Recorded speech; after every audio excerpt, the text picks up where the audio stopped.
Hello, everyone, and welcome to the Blissful Living Podcast. I am Rochel Marie Lawson. You know me as the Queen of Feeling Fabulous, and got a great show for you today.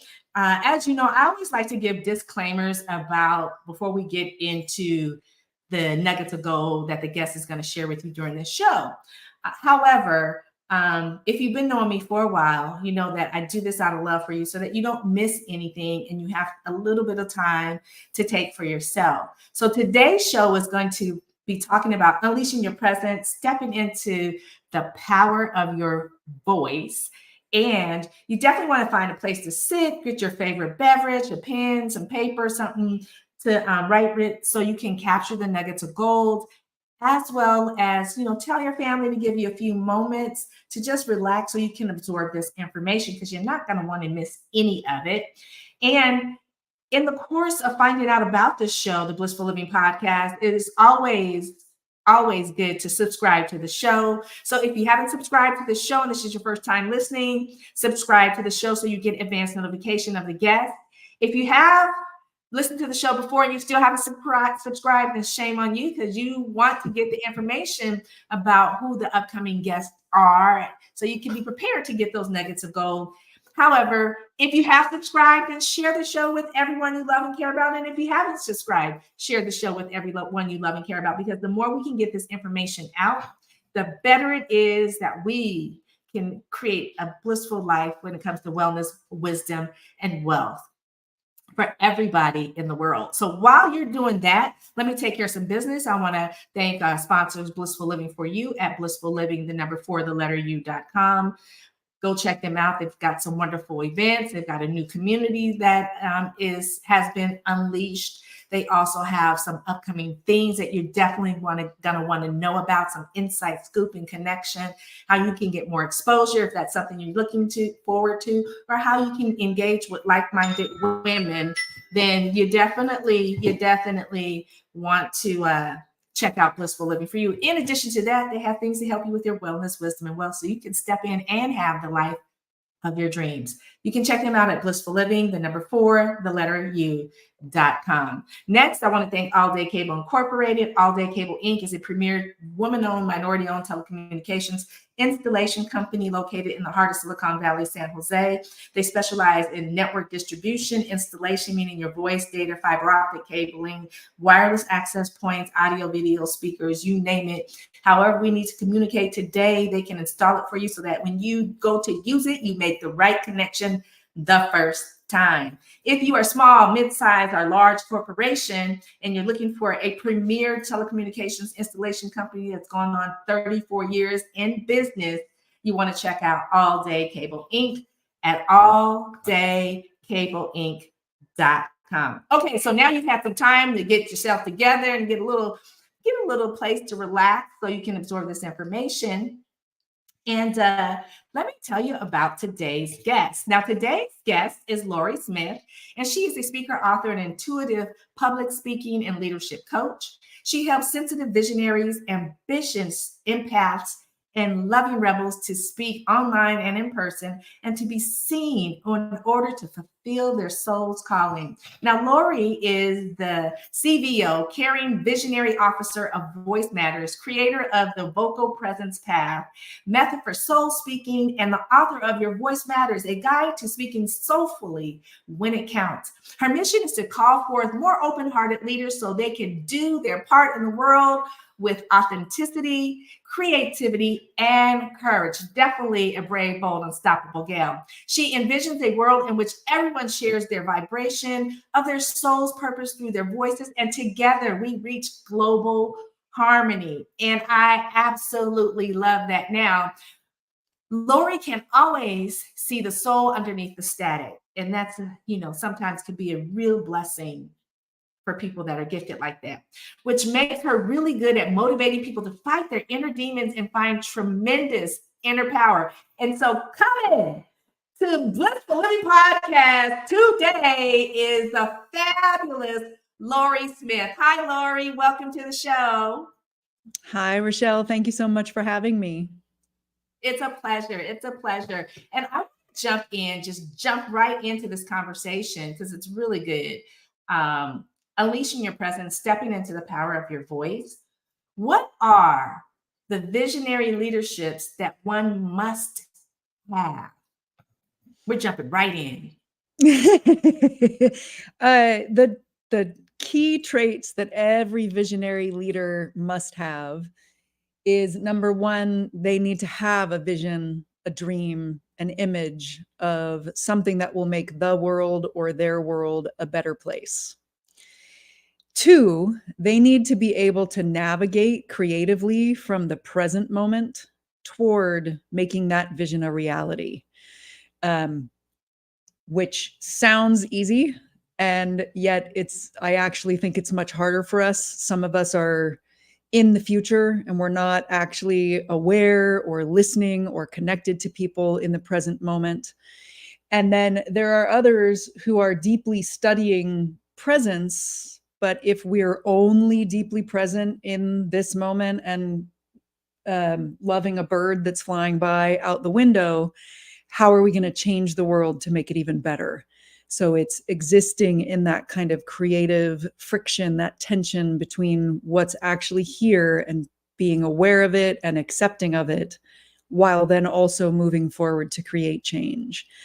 And then the third piece is what I've chosen to do with my life, which is visionary leaders must be able to communicate their vision in a way that inspires other people and calls them forth to join them on the journey toward making that vision real. Oh, man. Wow. I like it. The last one particularly is very intriguing because I know that a lot of visionary leaders have difficulty with that, using their voice in a way that emotionally and deeply connects to those that are, meant to hear their words of wisdom. Sometimes taking it out of here and putting it into here, your crown chakra and putting it into your throat chakra. Sometimes there's a I want to say a little bit of difficulty. So it's really nice to share what the must-haves are, because we'll talk about a little bit more later about how one can tap into those must-haves. But I want to ask you this. So, we're talking about visionary leadership and using our voice and speaking our purpose and connecting with the divine people that we're meant to connect with and help to amplify their lives. But this term kind of takes away from it, and it's industrial speaking. That kind of gives a vision of back in the day, the old hospitals, like, I want to say in Northern California, the Bay Area was Agnew's State Hospital. It was a mental institution for people, but it was very industrialized. Or you think of like Ford Motor Plant or General Motors Motor Plant, very industrialized. So when you say industrial speaking, what exactly does that mean? Yeah. When I say industrial speaking, I mean the kind of speaking where the training for the speaking is delivered in huge rooms with tons of people in the room. It's a one-size-fits-all kind of thing. Wear this, gesture like this, look like this, use this template. And my feeling is that it was appropriate for the industrial era. So speaker training programs that have their roots back in the early part of the industrial era, they were training, air quotes, leaders, what we would now probably call managers, for factory floors. So they wanted them to wear the same outfit, say the same things, look the same. And my feeling is those of us that sort of grew up with that kind of an image of a leader, it's kind of a mask that isn't us, that we might have been told to put on or trained to put on, but it's never felt quite right. That's not the same thing as a visionary speaker leader. A visionary speaker leader is someone who has their own unique style, and that is what gives them their presence or their charisma. If there's 8 billion people on the planet with 8 billion different fingerprints, there's also 8 billion different possible types of charisma. There isn't only that one that all look and sound the same. Very interesting. As you was describing the quote unquote industrial type of vision of what we have as speakers, leaders, I had that vision in my head, because back when I was a little girl, you would go to shopping. I'd go shopping with my grandmothers, and they would take me to get dresses, and we'd go to Stanford Mall, and everyone in like Saks Fifth Avenue or I Magnums or Emporium, those stores back in the day, they all kind of dressed the same. They had like that, little blue suit on with the little heels. And I mean, it didn't matter which department. And it's kind of, it's like, oh yeah, I remember that. Or here's another very quite visual thing. Our presidents, they all seem to wear that navy blue suit with the white shirt, the red tie, the power color tie.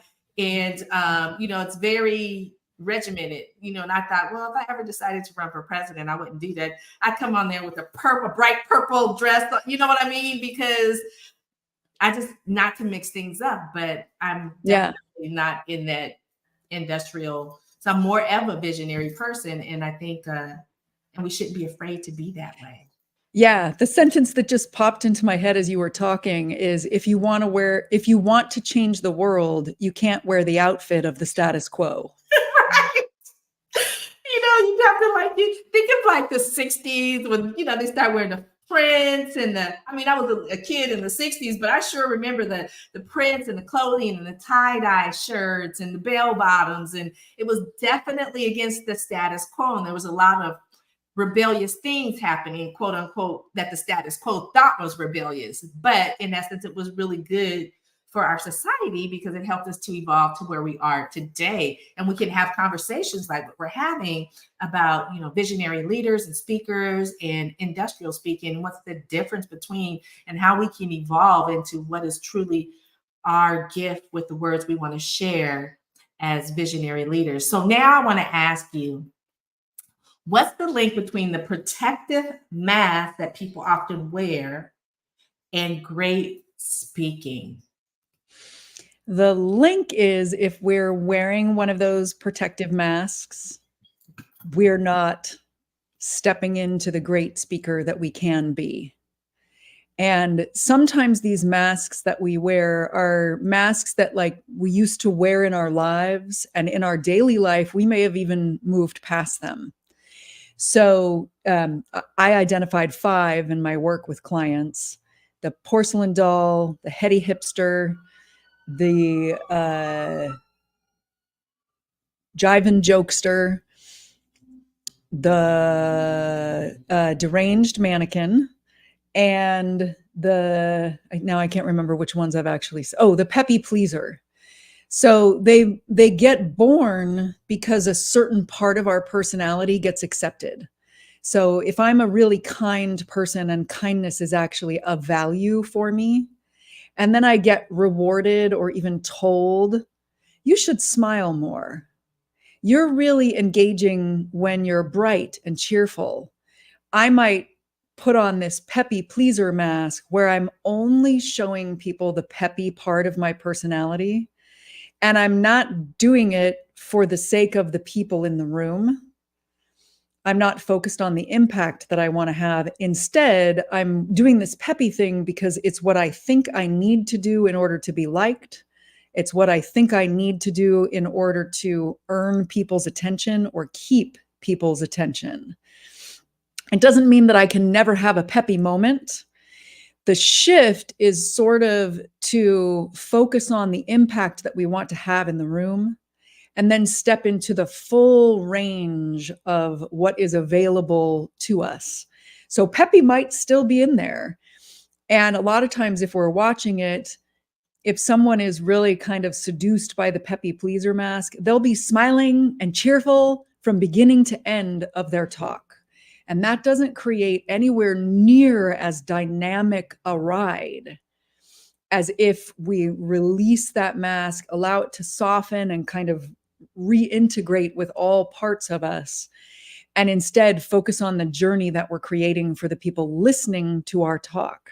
and allow it to be a wild ride like a roller coaster, or a smooth ride like we're going river rafting in a really gentle river, whatever kind of impact we want to have. Oh, you're muted. Wonderful words, wonderful words. As you were speaking, I was just, visualizing. Been to a lot of events. I speak, a lot myself, and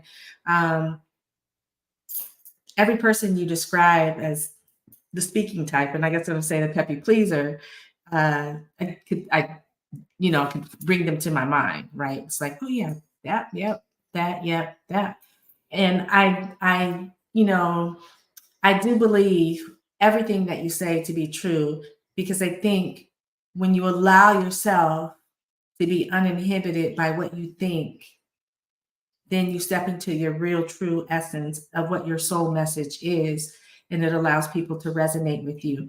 And so oftentimes I think people get caught up in their head that they don't want to share anything that might be a little traumatizing or not happy go lucky.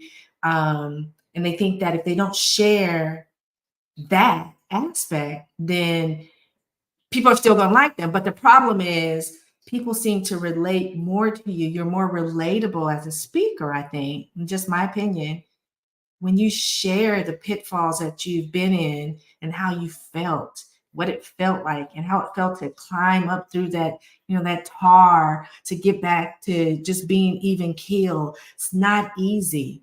And as a journey as a speaker or a business owner or a career professional, it's not an easy journey.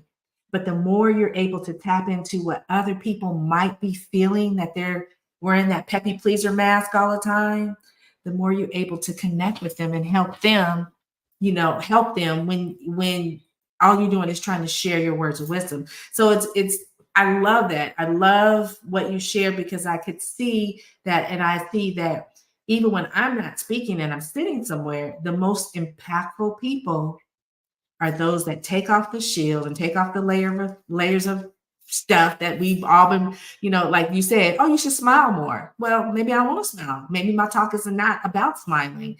Maybe my talk is about, you know what I mean? So it's amazing. That I think fabulous words of wisdom for anyone wanting to embark on speaking, teaching. If you think back, I don't know about you, but when I think back in school, it could have been the most boringest subject ever. One class that I had in college was logic. It was like, oh, I had to take it because I had to take it, but the teacher was so dynamic. The professor was so dynamic that he took logic. It became one of my favorite classes, and I got an A, because it was like he was so dynamic, up and down and explaining it, and so the whole class, you were either in or up, you were on this wonderful ride, like a roller coaster in his class, and you actually retain the information, Yes. so yeah. Wow.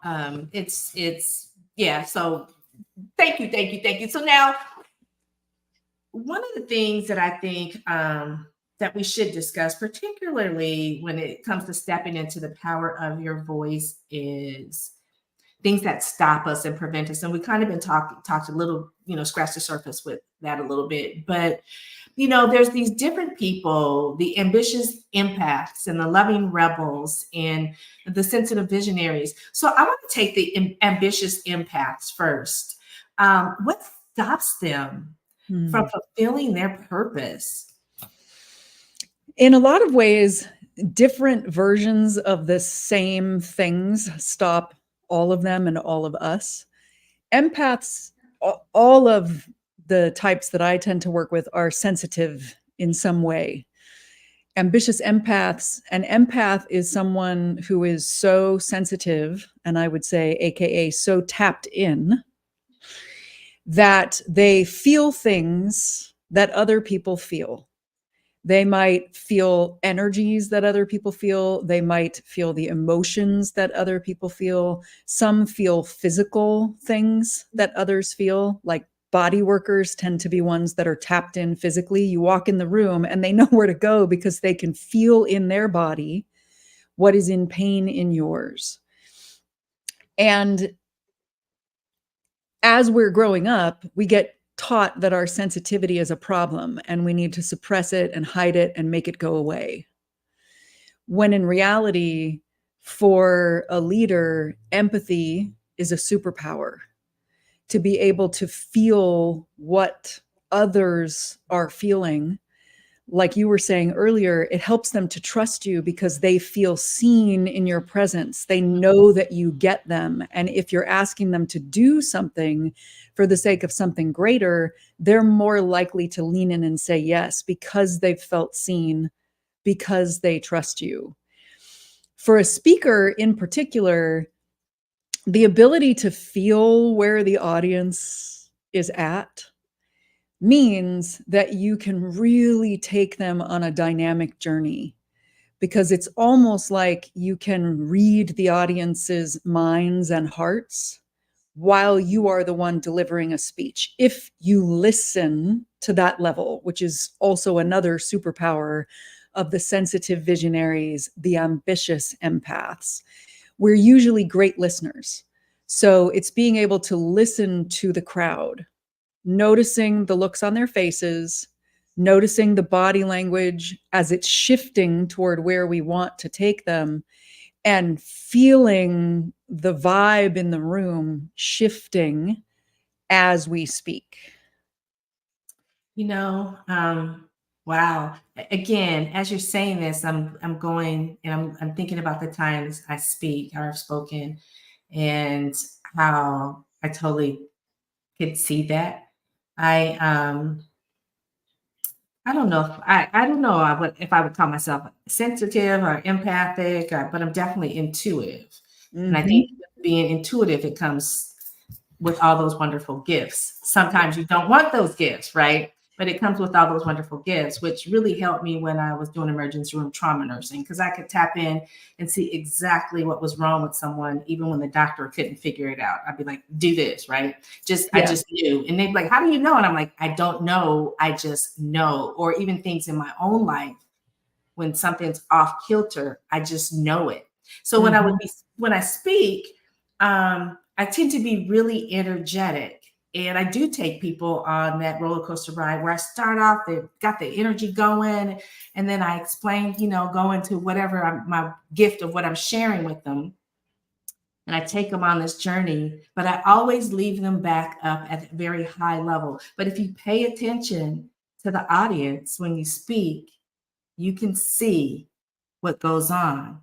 And Yeah. it's in those subtle clues that they should do. They either sit back or lean forward or smile or on their phone, you know what I mean? It's those subtle things that if you pay attention, I would say you could course correct and take Yeah. them to where you want to go. It's almost like if you're going down the highway and you see these signs come road construction ahead, and you're not really paying attention because you're on your phone, and then all of a sudden it's like the traffic is stopped. And you're like, oh my God, I didn't even see this coming. But if Yeah. you paid attention, you missed the detour that they told you, back to take, that would have avoided all that, delay and the stop in Yeah. traffic. Yeah. So Speaking just like driving, if you're on your phone, you might crash. exactly. So it's Yeah. kind of funny, like, if you just pay attention. But I think sometimes people get so wrapped up in Yeah. delivering their point. Yeah. People are What would you so say is, worried about yeah, can you share being something liked, about that? remembering what they're going to say, Yes.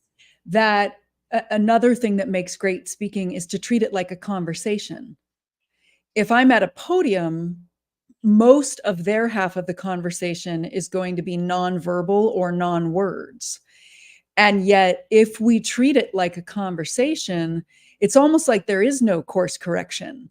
If I'm sitting down, well, you and I right now are having a one-on-one conversation. We're listening to each other. We're responding in the moment, and we're doing more of an equal amount of talking.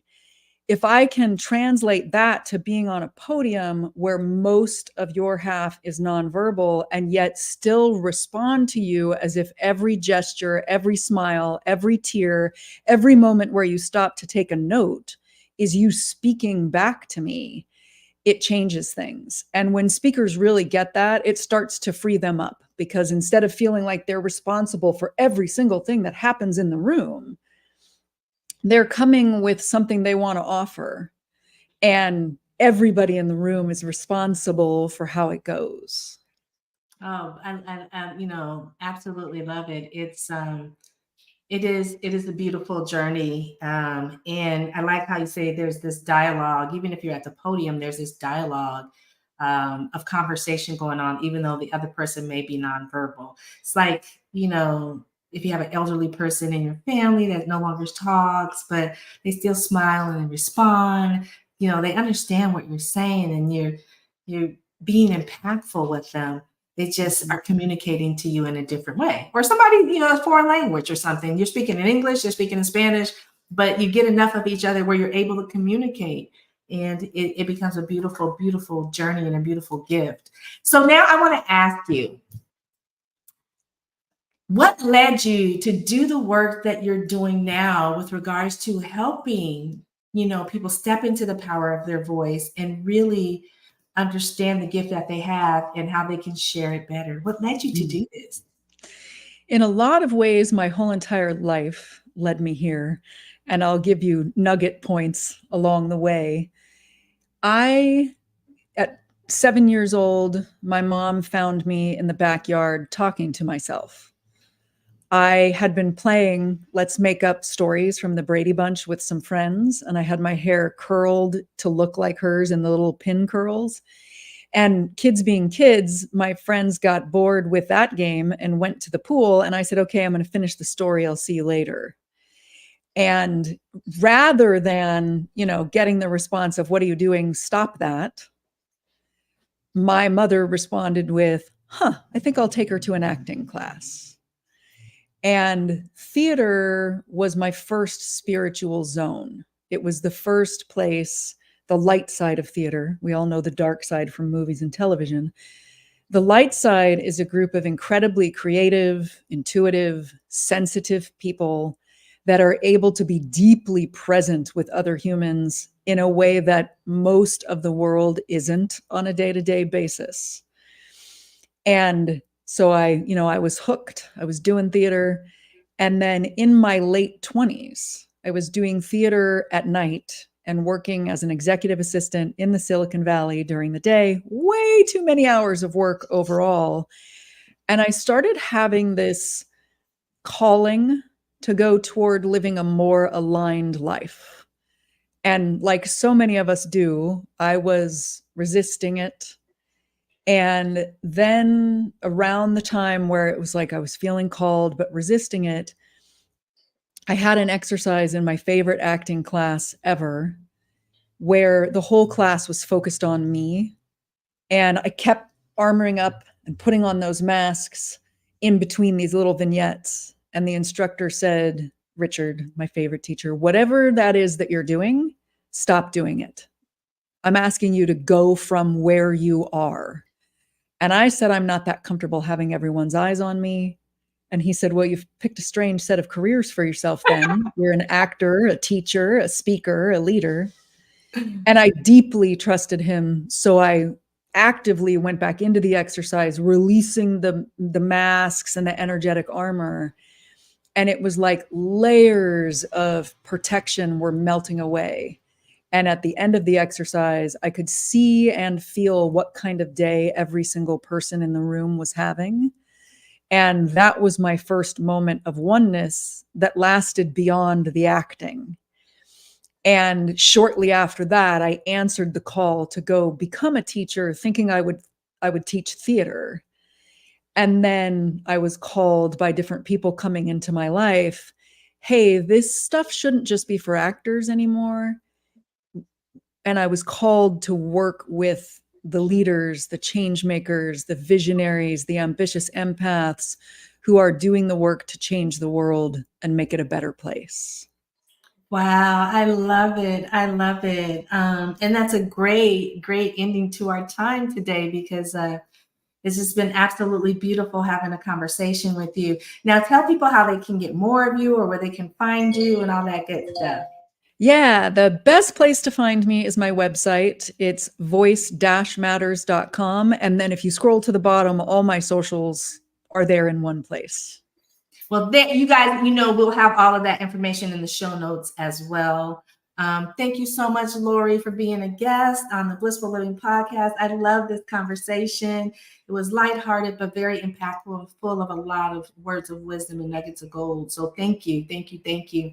Thank you to all of you viewers and listeners. I appreciate you more than I could ever let you know. It's been about 14 years now that I've been bringing guests to you all. And so if you like the show, again, please subscribe to the show, share it with everyone you love and care about. It's this type of information and this conversation, types of conversations that do things to make the world a better place by changing us inside and allowing us to have permission to release the mask that we've been wearing so that we can step into our true greatness.